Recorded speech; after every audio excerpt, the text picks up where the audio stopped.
हम मीनू झा गोर लगै छी समस्त मिथिलावासी के। एकटा महेशवाणी लऽ कऽ उपस्थित छी। कोशिश करै छी अपने लोकनि सबके नीक लागय। धन्यवाद। जय मिथिला, जय मैथिली। आंग विभूत गले रुद्रमाला, अंग विभूत गले रुद्रमाला, जल लेन गौरे ठाढ़ गे माए, जल लेन गौरे ठाढ़ गे माए। पैर धोऊ आसन बैसु ईश्वर महादेव, जल लिया पैर धोऊ ईश्वर महादेव। कहु कहु कुशल समाद गे माए, कहु कहु कुशल समाद गे माए। कुशल नारायण कुशल अयोध्या, कुशल नारायण कुशल अयोध्या। कुशल कुल परिवार गे माए, कुशल कुल परिवार गे माए।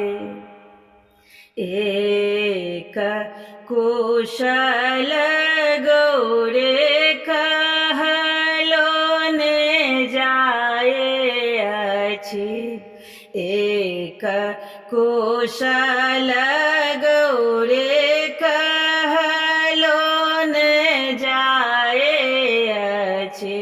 शिव खेलनि दोसर विवाह गे माए, शिव खेलनि दोसर विवाह गे माए। नहीं हम आहे शिव चोरनी चरनी, नहीं हम आहे शिव चोरनी चरनी, नहीं हम कोखिया बेहून गे माए, नहीं हम कोखिया बेहून गे माए।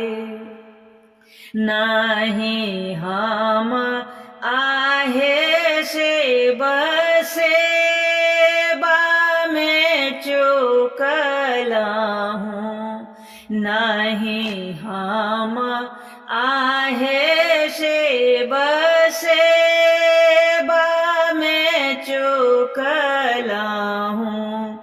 किए केलौं दोसर विवाह गे माए, किया केलौं दोसर विवाह गे माए। नहीं तोहें आहे गौरे चोरने चढ़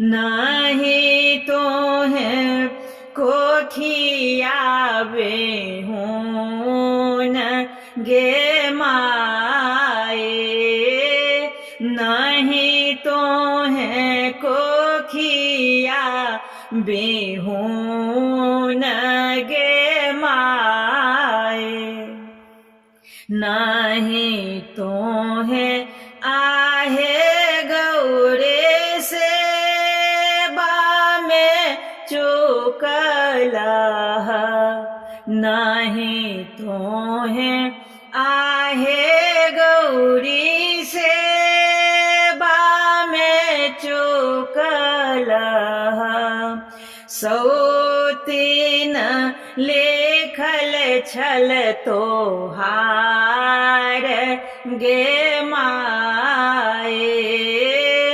सौतीन लेखल तोहार गे